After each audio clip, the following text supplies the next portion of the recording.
Hey everybody, my name's Jay Scott. I'm the founder of 120 VC. I'm here today to talk to you about how to build a culture of accountability. So, why? I read it in a lot of articles. I meet with clients and often they're talking about building a culture of accountability. And I ask a lot of questions, but if I were to distill the reason for this conversation, it is generally speaking because leaders don't feel like they're getting the results that they think they need from their team members. So they say things like, oh, we have to get people accountable. More importantly, they say terrible things like, we have to hold people accountable. I want you guys to just stop for a second and think about that. Like really unpack that sentence. We say it all the time. We've been taught to say it. We read it. We need to hold people accountable. What's that look like? Like, do we actually physically grab somebody and tackle them down to the ground and yell in their face like, you will do what you need to do? No, right? Because that would be illegal. All in favor, say aye. Aye. Aye. Right? And so if you really stop for a second and ask yourself, can you actually make somebody accountable if they don't want to be accountable? No, we can't. Not in a legal, ethical, or moral way, right? So just the concept that we've been taught around holding people accountable is a myth, is sort of false. It's kind of like an illusion, like control. So at least my generation was taught in business, if you're a manager, the idea of getting good outcomes is about being in control of your team. But again, that's an illusion because we can't control anyone either. All in favor, say aye. Aye. So in business, we hear a lot about building a culture. We hear a lot about the need for accountability. And so today I'm actually going to talk about practical ways to build a culture that includes accountability.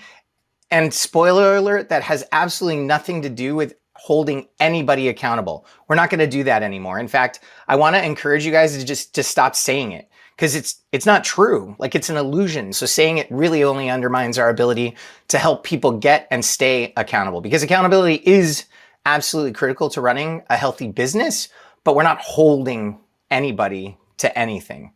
All right. So moving right in here, starting with the language of accountability. So I make the assumption that the vast majority of the time when people are talking about they need to improve accountability or they need to hold people accountable, it's because they don't feel like they're getting the results that they think they need. However, I'm not there. I can't see this for myself. If I'm involved in the conversation, it's usually the precursor to them inviting me into their organization. And so the very first thing that I do is I listen. So I'm being told that they need help with accountability. I assume that this is true, and I assume that they're not getting the outcomes, but I want to test this. So what I've learned is there's a language to all things, and there's a language to accountability. So I listen when I join them in their meetings. I listen to the things that they're saying, and when they're talking about getting things done, if I hear things like I can, I will, I do, I know, I choose, yes, and no, this is a pretty high accountability group. However, this is generally not the language that I hear when I've been invited into an organization because they don't feel they're getting the results that they think they need. The language that I hear is, I will try, I guess, I should, I might, maybe, I think, or I don't know. What do you do with this? Like Dimitri, Mina, Wyatt, as I was saying these things, were you relating? Like, could you see how I can feels, it feels like a good commitment. I will feels like a good commitment, but it's probably not infrequent that you ask somebody if they can do something and you get back I'll try. I guess, I should. And I remember when I was younger, if I got an I will try, I was like, cool, thank you, high five. Ah! And then you know what I noticed happened frequently? That I will try resulted in us not getting the thing that I thought we needed when we needed it, right? So really the practical use of this, meaning listening to see if you have a culture of accountability, more importantly, listening to the words that people use when you're trying to foster a good commitment. If after doing all the things that we're going to talk about later to foster a good commitment, you get an I can, I will, a yes, yes, or even a no, no. So often when I say no is language of accountability, people ask, how is no language of accountability? Because it's the setting of a productive boundary. People don't like to say no. Early in my career, I thought my job was to get people to say yes, right? Like get people to a yes. And there's two ways to do that. There's the toxic way, which is not me, but I will try to inspire you. I'll be like, Win, you're amazing. Please, Win, just say yes because I need you to do it. Win. Dimitri, please, man, it's got to be you. Please, right? Like it's got to be you. Maybe not like desperate like that. I realized I was just sounding kind of desperate, but more like inspirationally trying to get the yes. But the problem with that is if I inspire Wyatt to the yes, is it a good yes? Like, what's the likelihood that I've increased the success or the possibility of success for Wyatt if I've talked him into the yes? Like 0. So more I listen for the I'll try. My response to I'll try is, so no. I did this to Mina once. She was like, well, no, I'll try. And I was like, I know you'll try, but there's a reason you didn't say I will.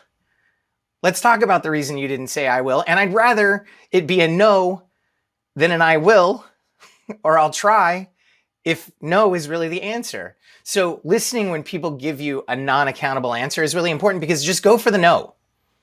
And then if they really commit and you get a firm yes, I will, it's a good yes, right? But to me, the trick really is listening for the non-accountable response and then going for the no. Because if I can get Mina to say, you know what, Jay, I want to say yes to you, but really I've got all of these things. And when I said I'll try, I meant I'd try because really sitting here in front of you, I want to say yes, but I don't know how I'm going to get to all of this. I'm like, cool, thank you. Because then I can just look at Jim and say, hey, can you do this by next Tuesday? And if Jim says yes, I have a good yes. So it's not simply about figuring out whether you have a culture of accountability or not. You know you don't if you're not getting the outcomes you think you need. So it's how do we get there? How we get there is really listening and identifying when you get non-accountable responses and either turning that into a firm no, because you're already closer to no, and getting a firm no gives you as a leader choice because it's not about control. That's an illusion.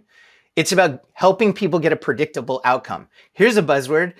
Leaders are supposed to set people up for success. So it's about setting people up for success. So if I talk Wyatt into, or I inspire Wyatt into a yes, I'm not setting Wyatt up for success, right, Wyatt?